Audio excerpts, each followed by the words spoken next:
प्रिय छात्रों, आज हम आज के क्लासेस में फिर उपस्थित हुए। आप लोगों का सहयोग पा करके आप लोगों को बहुत बहुत धन्यवाद। आप लोग ऐसे बराबर सहयोग देते रहें।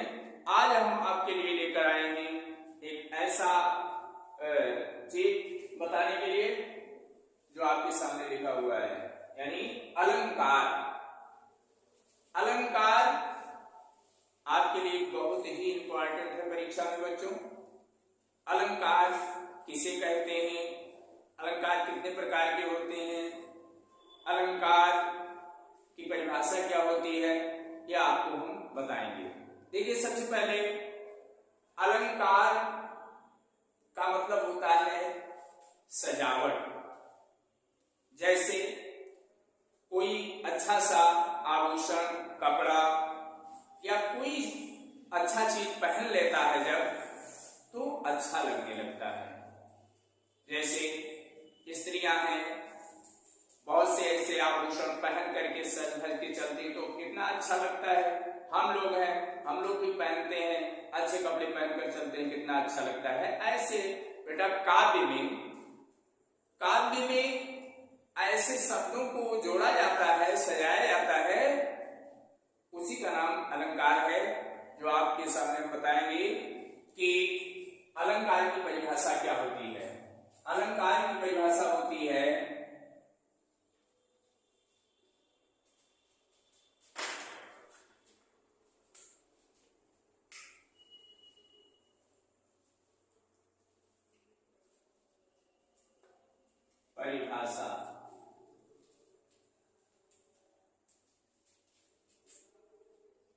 काव्य की शोभा बढ़ाने वाले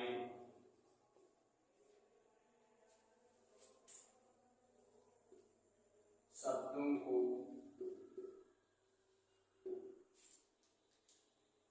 को या तत्वों को कर लीजिए। काव्य की शोभा बढ़ाने वाले तत्वों को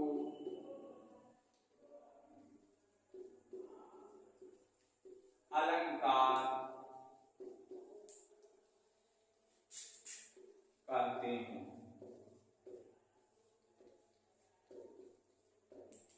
ये सीधा सा परिभाषा है।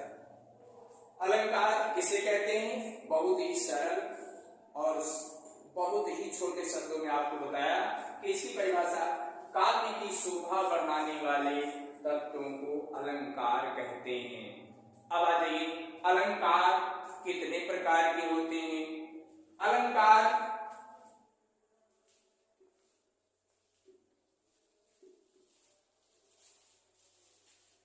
के भेद।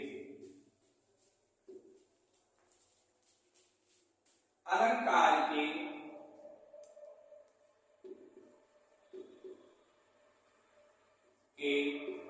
मुख्य दो भेद होते हैं। दो भेद हैं। नंबर 1 शब्दालंकार,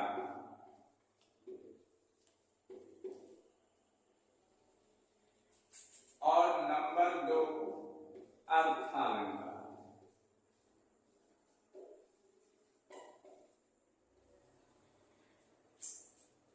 अलंकार के मुख्य दो भेद हैं, एक है शब्दालंकार और दूसरा है अर्थालंकार।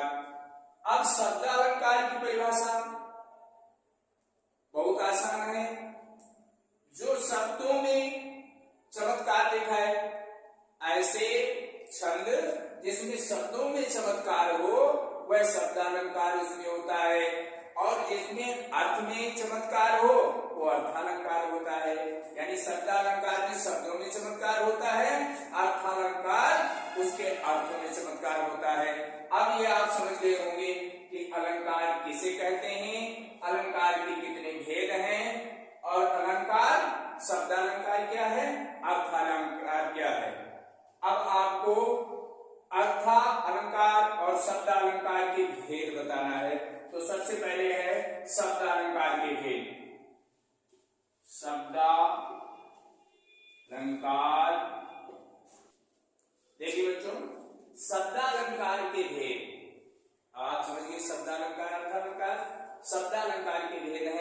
शब्दालंकार के 3 भेद।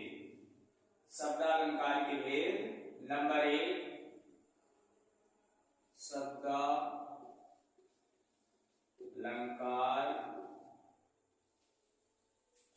के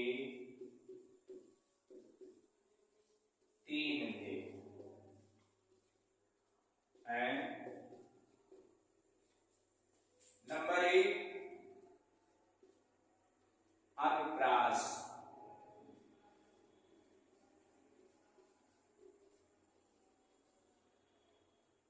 नंबर 2 यमक। नंबर 3 श्लेष। ये शब्दालंकार के भेद हैं। नंबर 1 अनुप्रास, नंबर 2 यमक और नंबर 3 श्लेष। अब अनुप्रास किसे कहते हैं, अनुप्रास की परिभाषा क्या है, ये आपको इतना समझ गए होंगे। अब अनुप्रास बता दें तब आपको यमक बताएं। अनुप्रास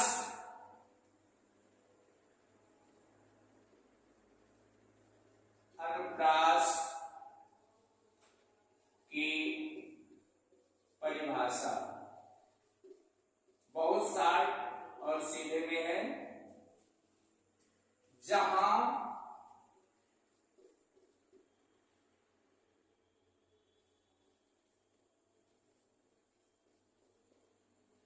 व्यंजनों की आवृत्ति हो वहां अनुप्रास अलंकार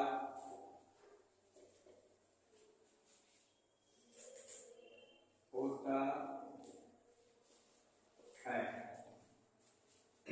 ध्यान दें, अनुप्रास अलंकार की परिभाषा जहां व्यंजनों की आवृत्ति हो वहां अनुप्रास अलंकार होता है।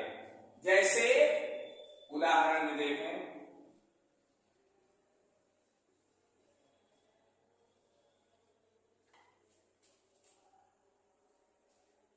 चारु चंद्र की चंचल किरणें खेल रही हैं जल थल में।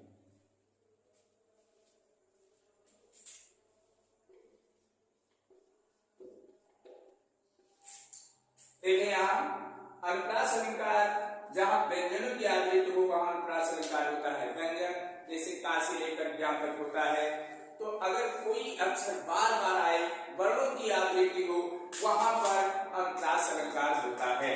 जैसे आपको एक छोटा उदाहरण मिला कि चारु चंद्र की चंचल किरणें खेल रही हैं जल थल में।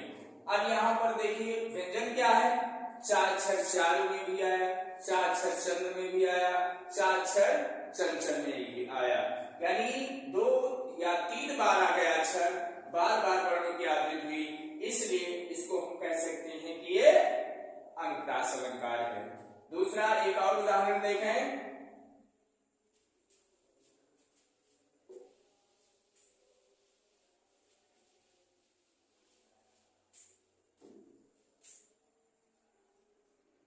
तरन तनुजा तट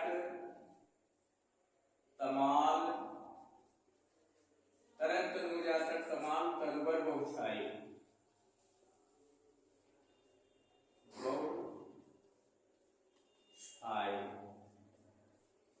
अब यहां पर भी देख लीजिए तावर्ण कई बार आया है, तरन में भी, तनुजा में भी और तट तमाल, यानी ता ता ता ता, यानी 4 बार आया हुआ है। इसलिए तरन तनुजा तट तमाल तरुबर बहु छाए। अब इसमें ताक्षर बार बार आया है, वर्णों की आकृति है, इसलिए इस छंद में भी कौन सा अलंकार? अनुप्रास अलंकार है। अब अनुप्रास के बाद में आता है आपका एक अलंकार, दूसरा यमक।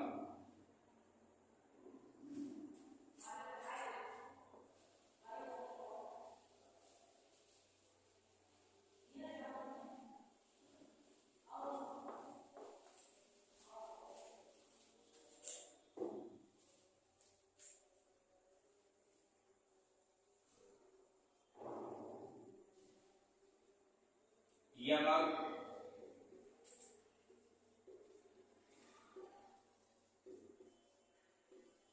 अलंकार। अब यमक अलंकार नंबर 2 आ गया आपका। यमक अलंकार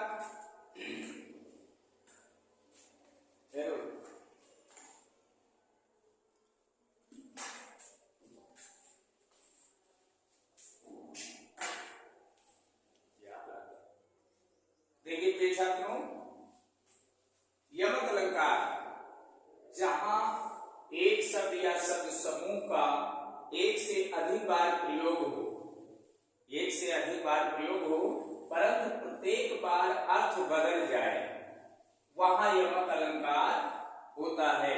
जैसे उदाहरण में देखें, कनक कनक ते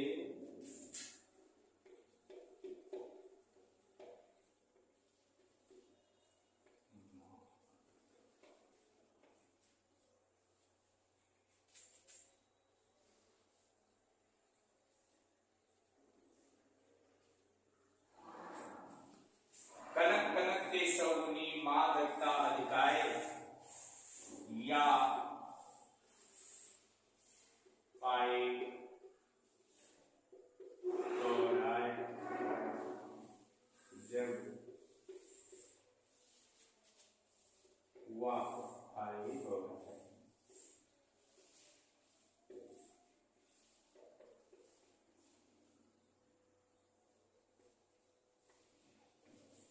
यहां देखें, कनक कनक 2 बार शब्द आया, लेकिन कनक और कनक के अर्थ में परिवर्तन, यानी भिन्न भिन्न अर्थ हैं, अर्थ बदला हुआ है। एक कनक माने होता है धतूरा, एक कनक माने होता है धतूरा, और एक कनक माने होता है यही शब्द सोना। दोनों अर्थ हैं यहाँ, एक कनक माने होता है धतूरा और दूसरा कनक माने सोना होता है। अब यहाँ कनक कनक ते सौगुनी मादकता अधिकाय, और या पाए गौराय जब, वा खाए गौराय, यहाँ दोनों अर्थ ध्यान से देखें। एक कनक धतूरा होता है, अगर धतूरा आदमी को मिल जाए, खा ले, तो आदमी पागल हो जाएगा, उसका दिमाग संतुलित नहीं रहेगा। और दूसरा कनक माने सोना होता है, अगर सोना भी आदमी को अधिक मिल जाए तब भी वो वाह पाए गौराए जाए, इस संसार से बहुत, यानी उसके पास घमंड आ जाता है, बहुत गर्व हो जाता है। अगर सोना धन ज्यादा मिल जाए तब भी आदमी पागल हो जाता है, और अगर धतूरा खा ले तब भी पागल हो जाता है। तो यहाँ कनक कनक का दोनों अर्थ है, एक तो सोने के अर्थ में और दूसरा धतूरे के अर्थ में। अब आप समझ गए होंगे कि अगर समान शब्द हैं और उनके अर्थ भिन्न भिन्न है, वहां पर आपका यमक अलंकार होगा। अब अगला तीसरा नंबर आपका आता है श्लेष।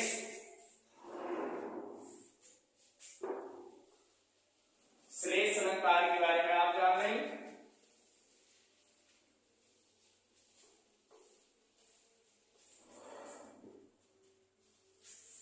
नंबर 3 श्लेष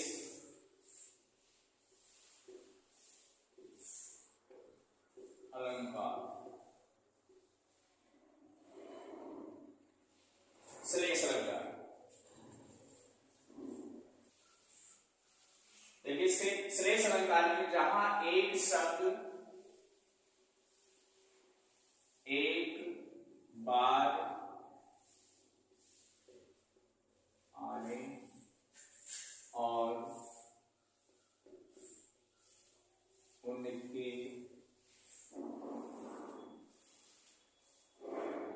अर्थ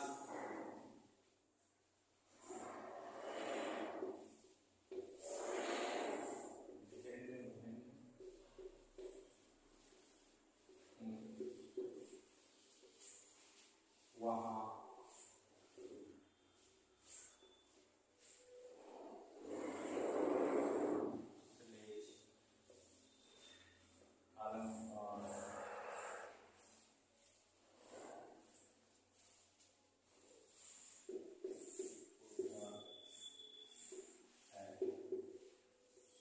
अब उदाहरण आपको लिखाएंगे।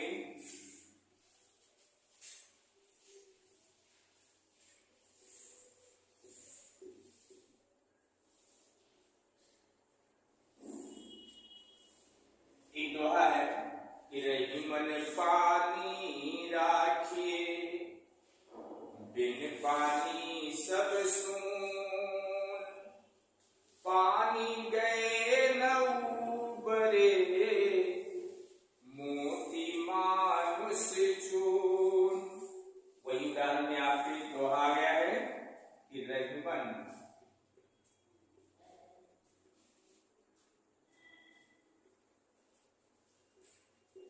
पानी राखिए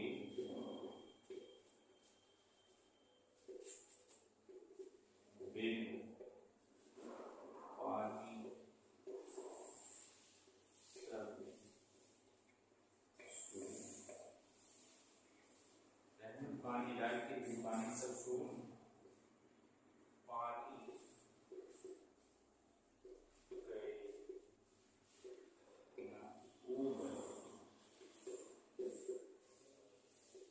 मोती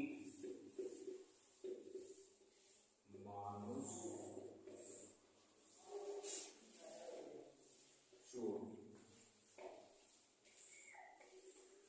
देखिए ध्यान दीजिए, श्लेष अलंकार में जहां एक शब्द एक बार आए और उनके अर्थ भिन्न भिन्न हो वहां श्लेष अलंकार होता है। जैसे उदाहरण, रहीमन पानी राखिए बिन पानी सब सून, पानी गए न उबरे मोती मानुष चून। शब्द तो एक ही है और बार बार आया है। जैसे पानी शब्द यहाँ भी आया, रहीमन पानी राखिए, यहाँ भी पानी शब्द आया और पानी यहाँ भी आ गया, यानी 3 बार आया है पानी शब्द। अब तीनों के अर्थ भिन्न भिन्न है। ध्यान दें, रहीमन पानी राखिए बिन पानी सब सून, पानी गए न उबरे मोती मानुष चून। जैसे पानी, मोती में अगर पानी चला गया तो मोती बेकार। मनुष्य में पानी, उसकी प्रतिष्ठा मान सम्मान अगर मनुष्य का चला गया तो वो भी बेकार। तीसरा चीज चून, चूना खाया जाता है, अगर चूना में पानी नहीं है तो चूना भी बेकार। यहाँ तीनों के अर्थ, यानी चूने के अर्थ में आता है पानी, मनुष्य के अर्थ में और मोती के अर्थ में आता है पानी, यानी तीनों का अर्थ अलग अलग है। इसलिए शब्द तो एक ही है लेकिन अर्थ भिन्न भिन्न है, इसलिए यहाँ पर आपका श्लेष अलंकार हो गया। अब आप लोग बच्चे समझ गए होंगे अलंकार में अलंकार कितने प्रकार के होते हैं, अलंकार की परिभाषा, अलंकार कितने प्रकार के होते हैं और शब्दालंकार के भेद भी जान गए होंगे, अनुप्रास, यमक और श्लेष। अब इसके बाद में अगले दिन बताएंगे आप लोगों को। तब तक के लिए धन्यवाद। जय हिंद।